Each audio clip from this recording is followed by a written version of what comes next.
Podcast. It's your host, the real Ed Oliver. I'm going to react to some Tommy Sheppard quotes from his presser yesterday in his exit interview. He talked about the point guard position.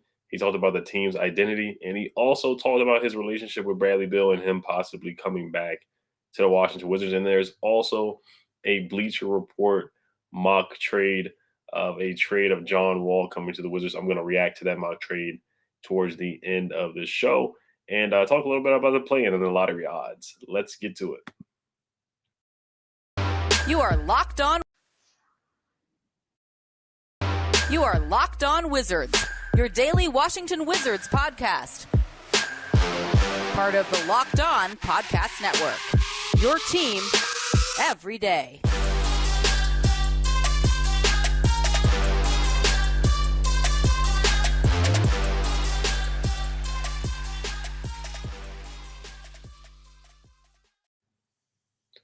Thank you for making Locked On Wizards your first listen every day. We are free and available wherever you get podcasts. All right, so I just want you guys to bear with me in this episode. I'm going to do a lot of reading and reacting to Tommy Sheppard quotes from his press conference. I do want to get into what he said about the team's identity. So he was asked what he thought about the team's identity this year. And Tommy Sheppard basically said he wants the team to be an exciting, up-tempo, defensive-minded team. So you look at the numbers from this past season, and they basically were the opposite of what he said. But this is a goal. This is what he looks at his team identity to be, or what he wants it to be going into next season. So this is something that he can look at where they can improve. They were ranked 21st in defensive rating, points in the paint, in the restricted area, field goal percentage allowed, they're ranked 28th, giving up 68% of field goals made in the restricted area, in the paint area. And they also were ranked 28th in 19.8 field goals attempted against them in the paint as well. Also, they were second to last in fast break points. So they were not an up-tempo team. I do think in the second half of the year, they did try to push the pace a little bit. They let Denny push. They let Tomas push. Ish got to push the ball up the court. So I do think that they did try to change some of that and push and to be a more up-tempo team. Now, defensively, they were still turnstiles defensively. Josh Hart had 44 points one game. Christian Wood hit 8 threes in one game. Steph Curry went for 40 in one game. So still towards the latter part of the season, they did not have great defensive showings. But there were some games, it was just very inconsistent towards the end of the year. And then, of course, the 10-3 start, they had a great start defensively. And then that tailed off, and it just went downhill from there. So, but that's something that they can definitely try to bring in some 3-and-D guys. I know Tommy Sheppard did say that he's looking for more defensive-minded guys. So we'll see if they can definitely improve and reach that team identity. So I do want to move to the point guard position because it's a very coveted position for the Washington Wizards. That's what everybody's going to be talking about this year. Basically, like the quarterback position. They're looking for that quarterback. They're looking for a floor general. This is what Tommy Sheppard said when he's looking for a point guard. So this is a quote from him talking about the point guard position. He says, I think, in talking about the point guard position today, he says, I think they may even try to change the position called points guard to the points guard position. A lot of guards now are just looking to score first. I'm traditional. I like point guards that really set the offense, really try to get everybody involved and move the ball because you see the results.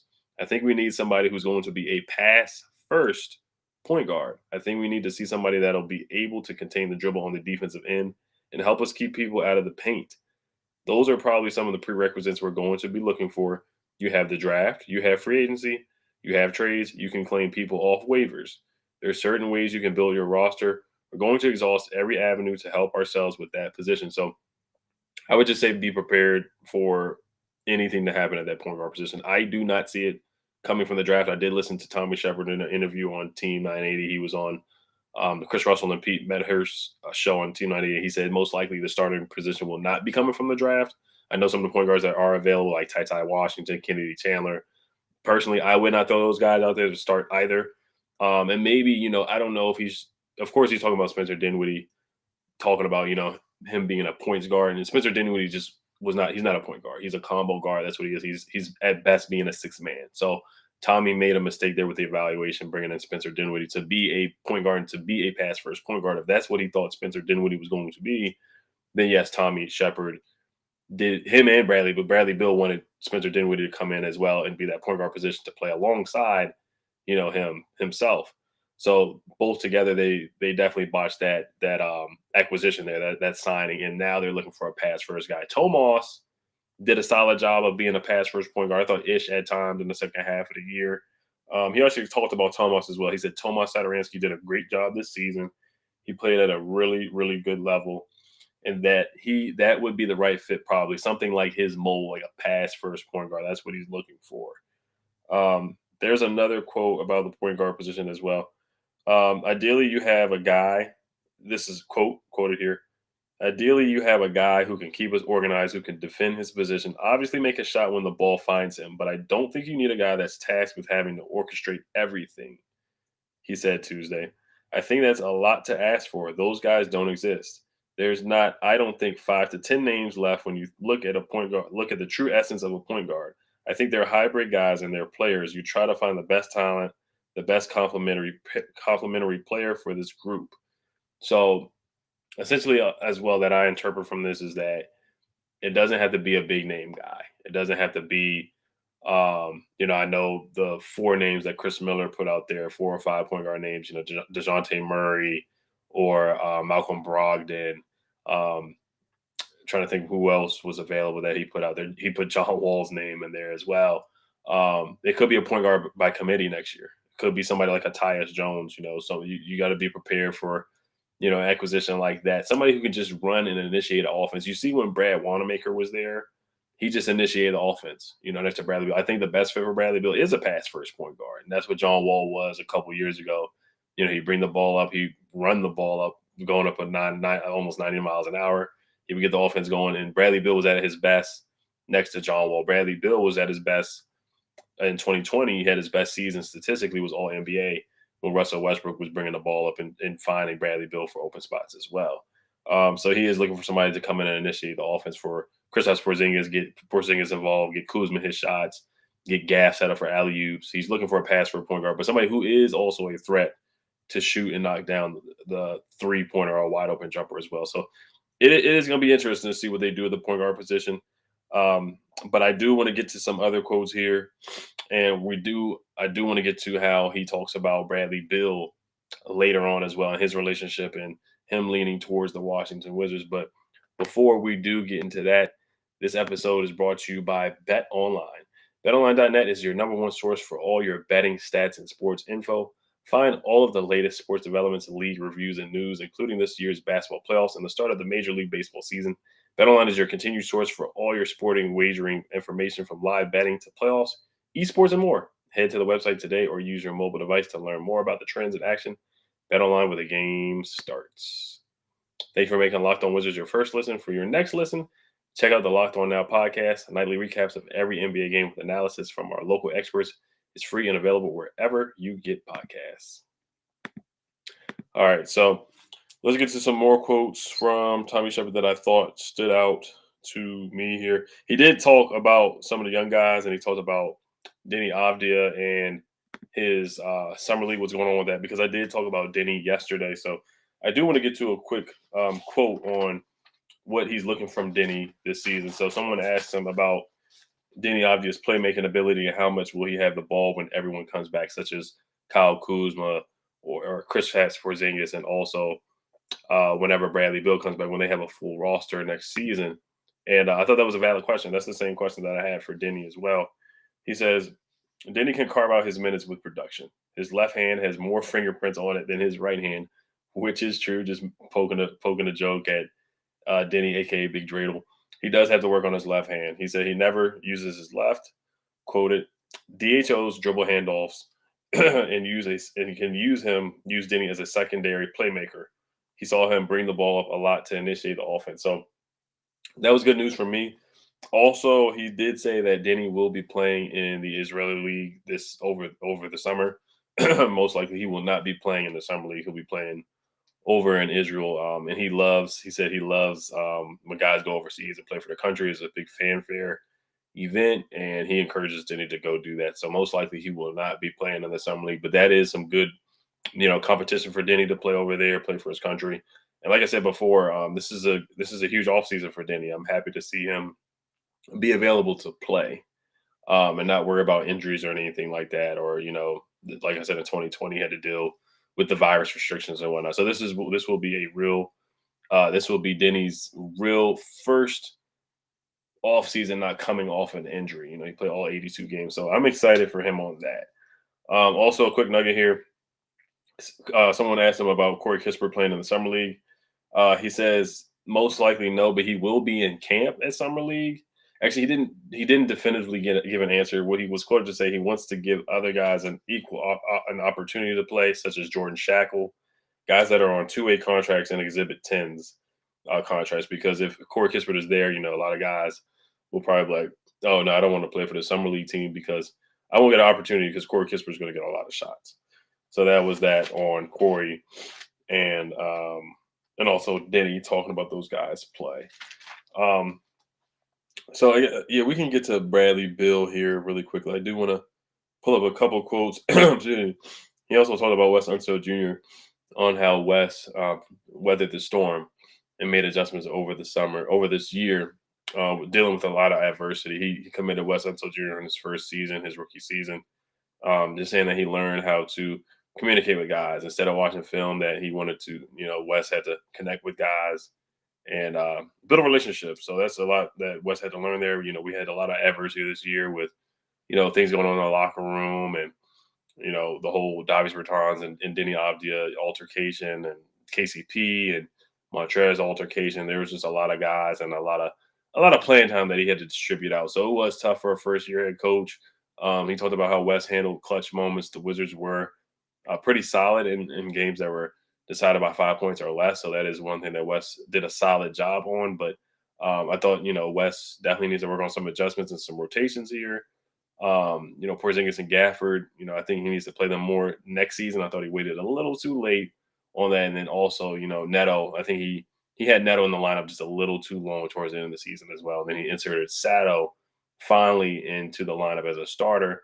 And Sato just came in and initiated the offense. He's a pass-first point guard, and that's just what the Wizards needed. And that's what Tommy Sheppard is really, really looking for right now. All right.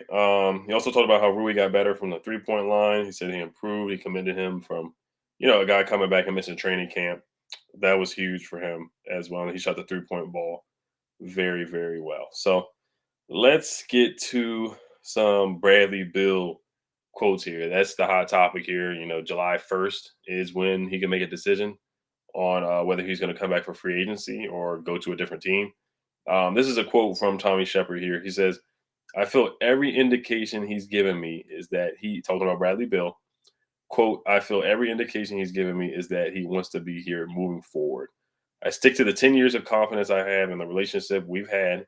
It's a lot of time, a lot of equity, and a lot of conversations. I feel that we've shown this is a place we can build around him. I think he's shown to the community here that when he's healthy, he's one of the best players at his position. Those are hard to come by, end quote, Sheppard said. Also went on to say that I see stuff about Bradley and I kind of wonder, my goodness, are we talking about the same player? He's a special player, one of the best at his position in the NBA. It's not a revenge story or anything like that, but he wants to reassert that, hey, I'm one of the top players in the league, end quote, from Tommy Sheppard. So that tells me that he is reading Twitter. He is reading social media about what people have said about Bradley Beal. And, some of the things, a lot of Wizards Twitter and Wizards social media, they have been skeptical. Fans have been skeptical about bringing Bradley Beal back. But Tommy Sheppard, he feels that, he's built a relationship over 10 years to bring Bradley Beal back.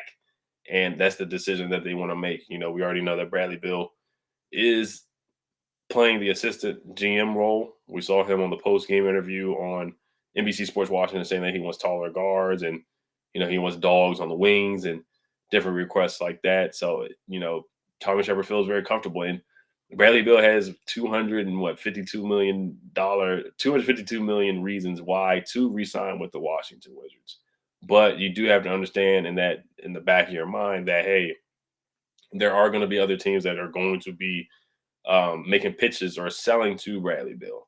So you got to keep that in the back of your mind with Tommy Sheppard, is that other teams are going to be pitching to Bradley Beal, and they are going to have excuse me, better teams and better opportunities to make the playoffs, such as the Miami Heat or the Philadelphia Sixers. So, but Tommy Sheppard has made his mind up that he wants to build around Bradley Beal and Chris Porzingis. Bradley Beal is him as a number one. That's just the question you have to ask yourself. Is Bradley Beal a number one on a championship contender? No, he's not. Can you build a team around him? And what's the ceiling around the team? So those are the questions going forward. Do you want to allocate 35% of the salary cap to Bradley Beal, who is not a number one option on a championship team, on a contender? Realistically, he's not. And maybe that's your ceiling. It is a 6th seed in the East. And, what point guard can you get paying Bradley Beal that money? And how can you build a team around Bradley Beal after paying him that contract? So those are the questions that you do have to ask yourself as the GM. So he also says, with the way that the NBA calendar is set up, we can't do anything earlier than July 1st. I can just go off of 10 years of a relationship with Bradley Beal. I think he feels comfortable here. We certainly feel comfortable with him here. It's a good fit. So he feels super, super comfortable with Bradley Beal as well. He says, and this is another quote as well, sat with Bradley Beal yesterday in his extra interview-wise. He's really excited about the opportunity here in DC to get better. And what we've done is his decision in July, but I feel comfortable that this is the place for him, and I think he's excited about being back here. This summer for him is not a revenge tour or anything like that. I think he wants to reassert himself. I did read that earlier. So that's just once again reiterating how comfortable Tommy Sheppard and Bradley Beal feel together. So time will tell. July 1st is a huge day for the Washington Wizards. It's a huge day for the Washington Wizards. So we will see about that. I do want to check if there's any more quotes I wanted to get to. Oh, of course, he was asked about a Kyle Kuzma extension. And he said he just can't answer anything about that until July 1st. Then he asked, it was Neil DeLaw from Hoop District. He said, are you his agent or something? Just joking around. And then, just poking a little fun about that. So that was funny right there. But yeah, so let's get to the playing games. We'll talk about the Spurs and how it affects us if they can win those last 2 games. And then we'll talk about the mock John Wall trades. But before we do get to that, this episode is brought to you by Shady Rays. Shady Rays is an independent sunglasses company that gives you the features of $200 glasses for a fraction of the price. That means polarized lenses, well-constructed durable frames, and premium high-end finishes. Also something you won't find anywhere else is Shady Rays' insane protection program. Shady Rays includes lost and broken protection on every pair. They will send you a brand new pair if you lose them, no matter what happened. Give them a try. If you don't love them, you'll pay nothing. It's as simple as that. Plus 10 meals are donated to fight hunger in America. When you shop with Shady Rays exclusively for our listeners, head to shadyrays.com and use code LOCKEDON to get 50% off 2 or more pairs of polarized sunglasses. That's code LOCKEDON for their best deal of the season. 50% off 2 or more pairs of Shady Rays sunglasses backed by over 150,000 verified 5-star reviews. All right, so let's get to these playing games here. So right now, I'm actually watching the game right now. It's the Charlotte Hornets versus the Atlanta Hawks. The Hawks are winning 63-54. Before that game, I predicted the Hawks to win. Last night, I was wrong about the Nets and the Cavs. The Nets won that game. I don't know why. I picked the Cavs to win that game. The Nets ended up winning that one. But let's look at the lottery odds and the Spurs here real quick. So they do play the Pelicans tonight. If the Wizards stay at 10, they will have a 3% chance at picking first overall and 13.9% odds of landing in the top 4 if they stay at 10. And then if we get a 20% chance to move into the top 4. So that would be great for us. I mean, we could get a guy like a Jaden Ivey. I would just be very happy with that if he did move down to the 4th spot. I think that would be a dream for me. I would take any guy, Jabari Smith, Payola Banchero, also Chet Holmgren. I think any of those guys would be a home run for the Washington Wizards. I'd be very ecstatic. But the the Spurs, they play the Pelicans tonight. If they can win both those games to get into that 8th seed, the Wizards would move up into the 9th spot. So that would be huge for the Washington Wizards. Now, All right, before we do wrap up here, so let's get to this John Wall mock trade. So personally, I don't think we really had. I don't think John Wall coming back is real. I know Dave Aldridge reported it from the Athletic, but I would not get my hopes up for that. And we've seen it before. We've seen John Wall and Bradley Beal before. We saw how far they went. They went to the second round, and that was the best that they were able to do. And with the East just being so stacked as it is right now, I just don't see them being better than the Bucks, the Miami Heat, the Philadelphia Sixers, the Brooklyn Nets, to name a few. I just don't see them being better than those teams. Now, this is the proposed trade. Uh, and this is a phony trade. This is just for kicks and goos here. John Wall, the Wizards will receive John Wall in a 2023 first round pick. The Houston Rockets will receive Kristaps Porzingis and Rui Hachimura. So this is just ridiculous. I'm not giving up Rui and Kristaps for John Wall on a $47 million contract. That's one thing. We would go back to what we were in 2020 or 2019, the same situation where we're paying Brad. Now we would be paying Brad the 5-year, $242 or $252 million max, super max, and then we'd be paying John Wall $47 million just for us to have a ceiling of a 6 seed. So that would just be ridiculous on that part. I think they were just looking through Rockets colored lenses glasses just to help the Rockets out and help out Jalen Green and help out some of their young guys really to develop. And they weren't looking at it from the Wizards side, but that was just a funny mock trade. So I'll probably do mock trade Wednesday every week and see what they got going on for Washington Wizards. So, but yeah, I just want you guys to just let me know what you guys thought about the quotes from Tommy Sheppard, which one stood out from you as well. And just let me know what you guys think about those quotes and what you interpret about his quotes about Bradley Beal as well. So it's going to be a fun off season. And I just want to thank you guys for listening, making Locked On Wizards your first listen every day. Now make your second listen Locked On NBA from the first jump ball of the play-in tournament to the last possession of the finals. Locked On experts take you deep inside the playoffs with insight and analysis affecting all 30 teams. All right, guys, make sure you guys subscribe to Locked On Wizards and hit the notification bell